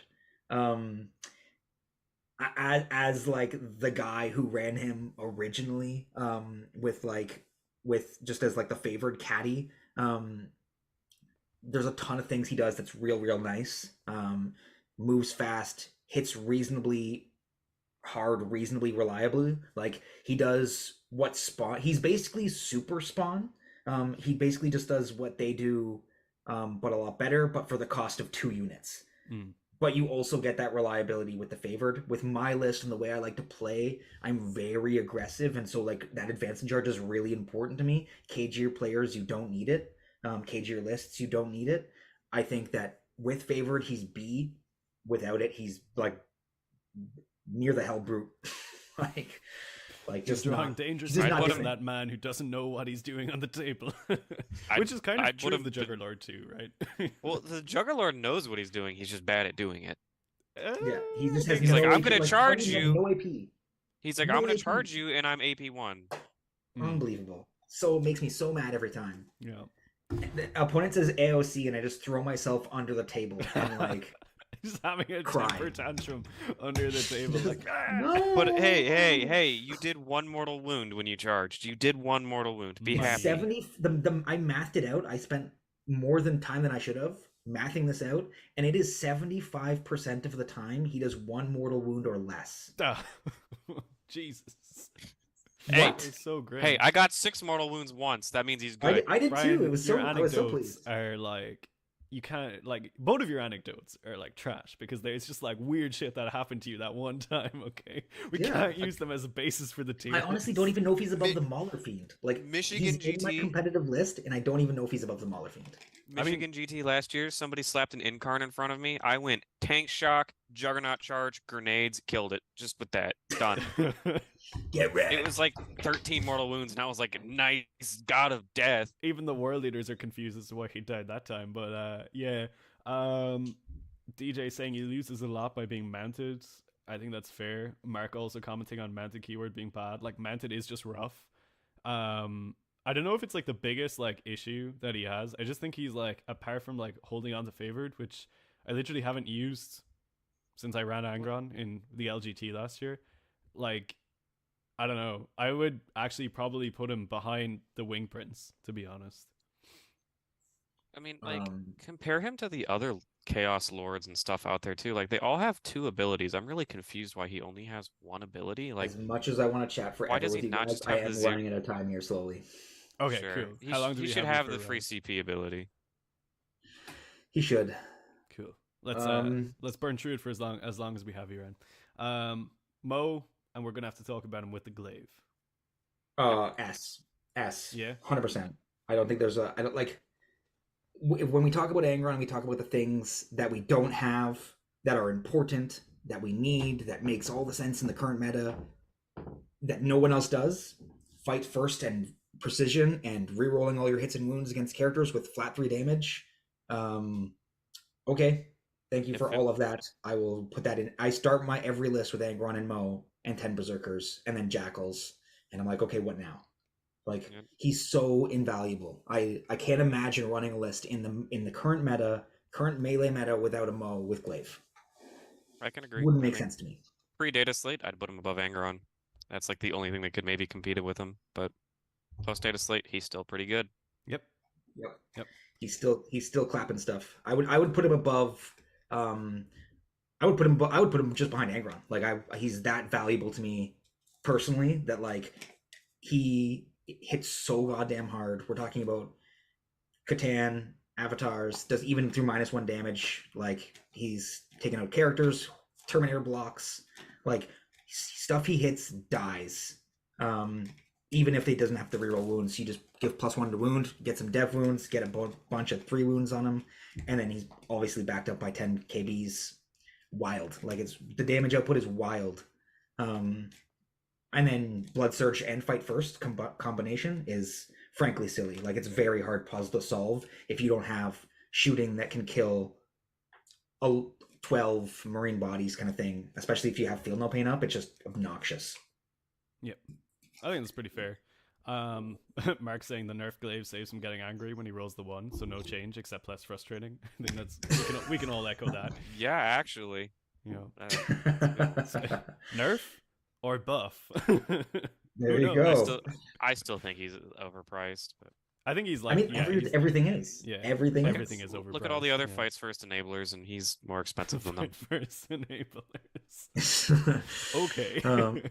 Yeah. Yeah, cool. I think we're all in agreement. Mo, like, super S tier. I agree with like pretty much everything Ryan says. He gives a lot of answers to like a lot of the meta right now. Just walks around clapping things. I love him. Speaking of answers to everything. We haven't had you lead one, Dara. I'll let you take this hot potato. This is gonna be super polarizing. I can already see that there was like people in chat talking about the Chaos. Like, you're gonna hurt some feelings here. Be careful. Okay, so I'm gonna say this from the perspective of someone who exclusively plays on either UKTC or WTC terrain. Neither of those layouts are viable for the Khorne Lord of Skulls. I know people think they are. They're not. You're lying to yourself. Okay, that's not entirely true. I'm like being polarizing and dramatic to get more clicks. But but like it's so hard to maneuver this thing around the place. His damage output is like a wet sponge. You know, you want it to hit someone hard and it never does. I've watched games where Jack ran this thing across the table and it does nothing, and I cry for him and he cries for him too. Like yeah, his ability, cute. It can like help respawn Angron. Do I want to pay like a quarter of my list to help respawn Angron? Definitely not. Like 100% no. I don't care about it that much.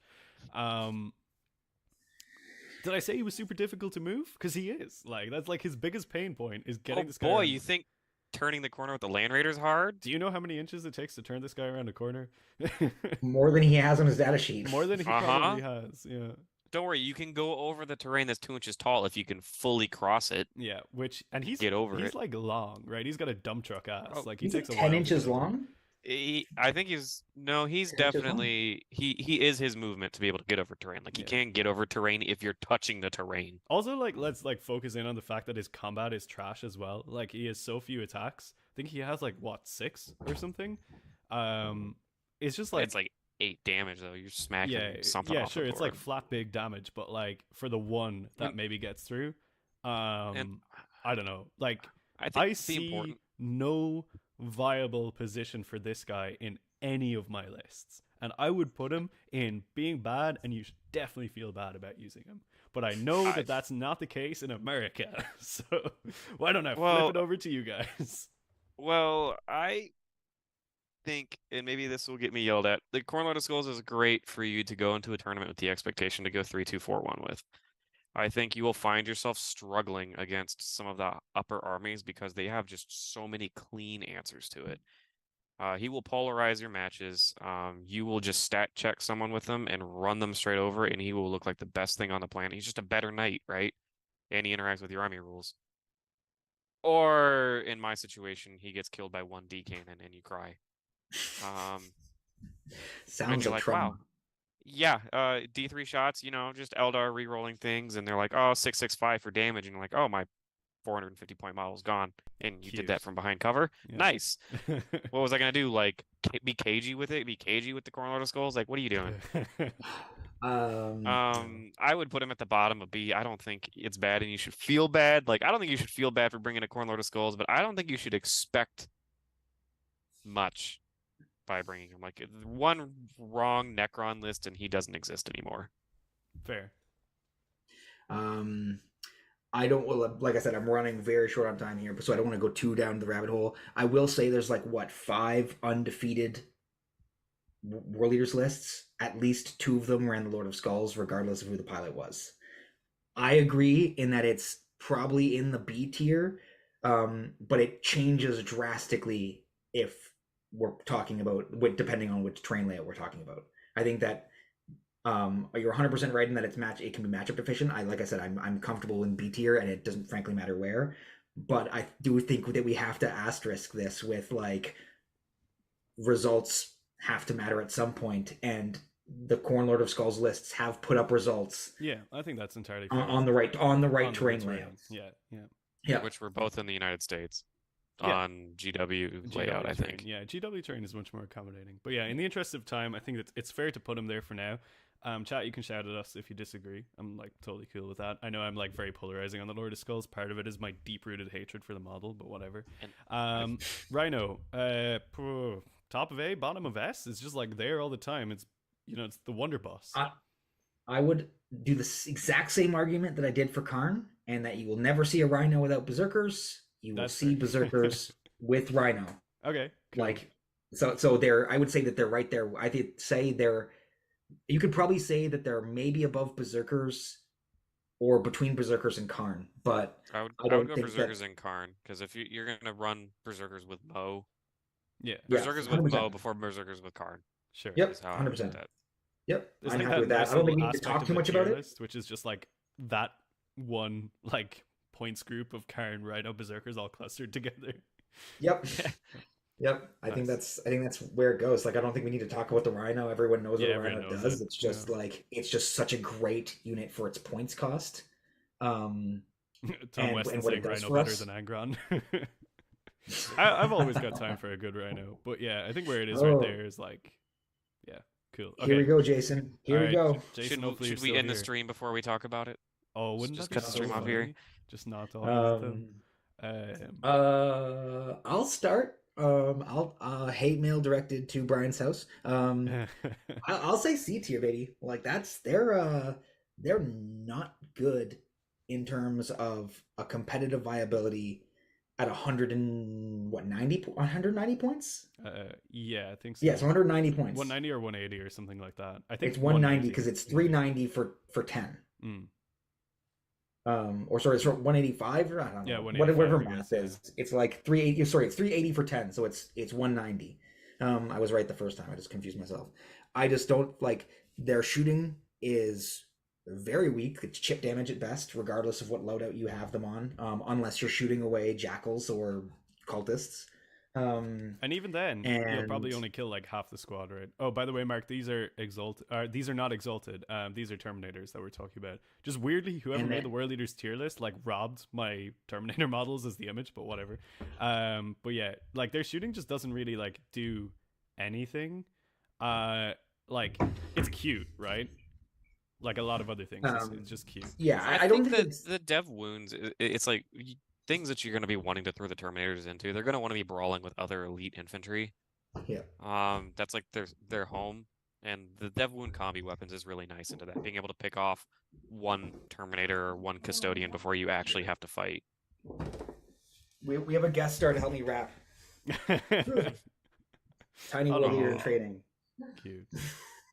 Well, If you need to But bounce no, right, that's I cool think as well. We can probably finish this one off if you need no, to. I like I think as long as she's not going to cry and ruin the video, we're good. Cool. But the Terminators, yeah, I just they're so expensive for what they are. They're our weakest melee damage per point. They're not very great in shooting. They do have good durability, viability. But other than that, like I just don't see we're not that type of army, right? Our I'd boss Like, has literally rather- given us a $10 super chat to put Terminators in S tier. Is this put them in bribery? S tier, let them get a screenshot, and we'll drop them Oh back down. no! where they Look at them belong. go. Quick, everyone take a picture, a snap, and now you're done. Okay, you can put them back down. So realistically, though, I'm gonna put them down here for now. They're not in Heldrick tier. Not yet. I think the it's bad and you should feel bad tier is for like as we discussed earlier, like you're actively like you're losing out by playing them. I don't think you're losing out by playing Terminators. Like I'm gonna give them just a little bit more credit than you did, Ryan. Yeah. I don't think they're C tier. I think they're probably the epitome of bottom of B. Like they're pushing it. I think they're Yeah, sure. like I don't like okay, so like my problem with the terms as like somebody who's actually like run these guys at like a couple of majors and like seeing success at those majors, but not because of the Terminators, right? I was like seeing success in spite of running them, you know? Like they were like working against me in those lists. The one thing they have going for them that I'll give them is their durability is insane. But I would kind of just rather have a Demon Prince standing next to 8-pound. Exactly. Yeah, Exactly. I wouldn't even say the durability is insane. Like they have a better invuln but a weaker toughness. T5 2-up, 4-up invuln with a 6-up feel no pain is about as good as it gets. Like no other army really gets close to that on like an infantry level. Maybe I like mean, Wraiths. all of the Terminator armies talking are like Wraiths. -1 to wound. Yeah, on I the think a lot of Terminators. the other Terminator builds have like And minus then one to like wound and some of them have AOC. But- -1 damage or whatever. But they don't. But you're trading feel no pains and stuff around. Sure, for that. but Sure, like yeah. I just don't like the points cost for what they do and for how they synergize with our army. Like it's like they're a roadblock unit in an army that wants to shock troop you. Like Yeah. we Telling me you haven't invocatus 20 Terminators into somebody's face yet? You're missing out. Okay, I have Invocatus 10 in, but like I think on the durability front, like having like played around with them, I was always like quite surprised at how quickly they died versus always being surprised at how long Exalted would hold on for, especially near the Demon Prince. So I don't know, it's like a funny one, right? I also think they like fight with other units like the 8-bound variants in our army for like that damage output. sure, they have some like cute abilities which works when the squad starts dying, which is like the worst type of ability. So okay, I talked about this in the Discord the other day. I can summarize my thoughts on Terminators very, very quickly by saying this. They have a unit ability which is functionally unusable or just bad. And they have no good attachable character to make the squad more interesting. They are like a Yep. purely honest unit. They are like super, super honest in terms of like does exactly what it says on the tin. You look at it, you know what you're going to get, and you won't be shocked by their return. They are like so middle of the pack. If the entire game was as honest as them, that would be brilliant. But the game is built around dishonesty and like building like weird skews and cool ability combinations and all that. And Terminators don't have that. So, in my opinion, they're like above Kalos, above the Pred Annihilator, but below the Demon Prince. I would say that they are below the KLS easily because they have no results. Nobody's putting up results with Terminators. I think the only result we have is like Jason going 4-0 at his RTT and me going 4-1 at Broadsword, but that was like pre-slate. And it's not the current meta. Yeah. Yeah, I will say they do have a hidden ability on their data sheet. Our chain fists are AP3. Everyone else's is AP2. Money. Yeah. Hey, I don't know why. Typo. Aren't our power fists also stronger? Like they're strength 9 Their rather power than fists are strength stronger. 8? Yeah. Yeah. Okay. Yeah. If we can get more AP just by being angrier than other Terminators, why can't our Berserkers get more AP on their chain X's just because they're angrier? I think this is my justification for Fair. AP2 Berserkers. Fair. Yeah. I think like I would be super interested in them if they had like an interesting attachable character to bring something to the table that isn't just like what's on the sheet, you know? Yeah. And like if we're looking at this from a purely competitive point, they're cute, you can build stuff around them. That stuff won't like actually be actively bad. I don't think you're like actually harming your list, like really detrimentally harming your list by taking them. They're like peak not quite throwing in my opinion. You're like almost there. I Yeah. feel like you're almost there. Yeah. No. So 100%. Dara, when are you I running think we're all in that agreement. 30 Terminator list? When is that? How's that coming? Next RTT, whenever that's announced, I lost a bet with Jason. I said if he won his RTT with like a dumbass Terminator list, then I would run a Terminator list for an RTT, and he won. So Oh you know, god. it can Yeah. work. And I think like the thing that Jason talks about in terms of like playing them with a fixed mentality in mind is like actually like semi-viable. They do play fixed like better than the rest of our army, but I don't know. I just feel like there's more failure points with running that type of list. Like there's more things that can go wrong. So, and I think once you start hitting like at a GT plus size event, like a major or anything, if you manage to get your day one, win 3 games, I feel like you get slammed so fucking hard in game 4. Like someone sees the X many Terminators and it's just like, oh, cute, and then dumpsters you, you know? Yeah, could you imagine trying to run Terminators into like T-Suns or DG or something like that? You're just like, oh my So god, rough. Yeah. we're dead now. Yeah. Yeah, but I think that's awesome. I think I'm trying to look at the layout of like all the S, A, B, C. Is that like where we want everyone? I think we did a pretty good job. I think it's I actually think- pretty decent. Yeah, the Helldrake and I think the Defiler are only still thing that I trying would to work say out is- between each other who's actually at the bottom. But yeah, I think Mauler over Juggerlord. I think even though I'm the one running the Juggerlord in my list, I think that fair. it's probably a stronger choice in most lists than. I don't know why my brain's telling me to do this. I don't disagree. I don't but disagree. Yeah, I'm here for. I actually, you know what? I think Khorne is better than the Demon Prince just because the cost. But Yeah, that's fair. I don't care. They're Like both it's overcosted. If they both drop 20 points tomorrow, it'd be the same thing. I don't know. I'm kind of like, I'd sooner drop Karen than the Demon Prince. I think. See, that's where I'm at. Yeah, I really like that You, prince. if two of 3 of you say it, it's got to be true. That is how that goes. Actually, there's 4 of us now, so us 2. That over argument here. worked with the Helldrake going over the Defiler. That was the last time we cited that. Mark thinks Yeah. the Pred Destructor deserves to be at the front of B. I think that's like ambitious. Does he deserve to can be give ahead you- of the Wing Prince? At best, you get that. and Yeah, that's I don't like- think he's ever overtaken the Forge Fiend, who is just like a little bit more expensive and just better. Yeah, I think I'm pretty firm that these two are the Mauler Fiend and the Juggernaut Lord are better than the Forge Fiend, which means the Predator's not getting any better than I, where it's I at. still think we probably have the Kale, the Lord of Skulls, too low. But like, if this were WTC UKTC terrain, then I would agree with that placement. But like These are in really general, the hard fact that units there to is evaluate, GW, like from a neutral I, standpoint. It's like, it what do you? it really is like right. Yeah. It's the terrain dependent. Like I wish there was an asterisk we could put over that Mm. because I if think it that he's much higher if it's GW terrain. if we were on WTC, I'd probably put him mid C tier. If we're on GW, I'd probably put him somewhere around the Forge Fiend. Yeah. Is where my brain's wanting to say, but that averages out to We got to take those averages. somewhere at the bottom of B. Yeah, cool. I think I'm happy with that. Are you boys happy with this list? I'm happy with that. Yeah. Fantastic. Is Chad happy with the list? Most importantly, definitely not. Boss is probably still in there screaming at the Terminator. He's pissed. I Hey, like. I'm boss, ready I for them saved to you. be I put him good. in B. Yeah, B is good. I mean, like if you look at it, right, there's a lot more units that are like good over bad. I think like it does shape out that our index is like relatively healthy overall. Yep. And I think I want to see like 90% of my army be S and A tier, and then you have a couple pet choices sneaking their way in from B tier. Yeah. Yep. Which is Or you're exactly like my list, leaning into apparently. it and really building around it, but Yeah, you gotta obviously like if you make get it into work. like skew, things get like super weird and like things like move up and down the tier list. We're trying to like generalize and be as helpful as possible to like a wider audience, I think. So like yeah, sure, I can like wax lyrical about non-grom, but that completely changes the tier list, right? So we got to kind of keep that in mind, I think, when we're putting things like Yep. this together. But yeah, I think like we can probably close this one out with that, folks. Gentlemen, thank you very, very much for joining me. It's been an absolute pleasure.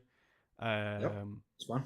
We have got some fun stuff coming up in the pipe, which we will let you all know about soon. But for everyone who has joined us, it's been a pretty busy stream. Don wants a matchup tier list. We could probably do that like pretty soon. That'd be fun. That would be That pretty would be fun, fun. actually. Yeah, maybe you can do that in the next couple of weeks. I like that idea. Tier lists are like so good for And we were clickbaiting just people. kind of doing that. Yeah, We were just kind of doing that earlier. right. Yeah, we were doing that yesterday. And Yeah, that's true. That's true. Yeah, we can come back to that maybe in the next couple of weeks. Yep. But yeah, for now, thank you so much everyone for joining the stream. You've been watching The Red Path. I've been Dara. I've been joined by Brian and Ryan. We will have a lot of other fun stuff coming up soon. But until then, check out all the links in the description down below if you want to find more from us and support us. Make sure you like, comment, and subscribe. And we will talk to you all very soon. See you later, folks. Stay healthy, stay safe, and kill, maim, burn.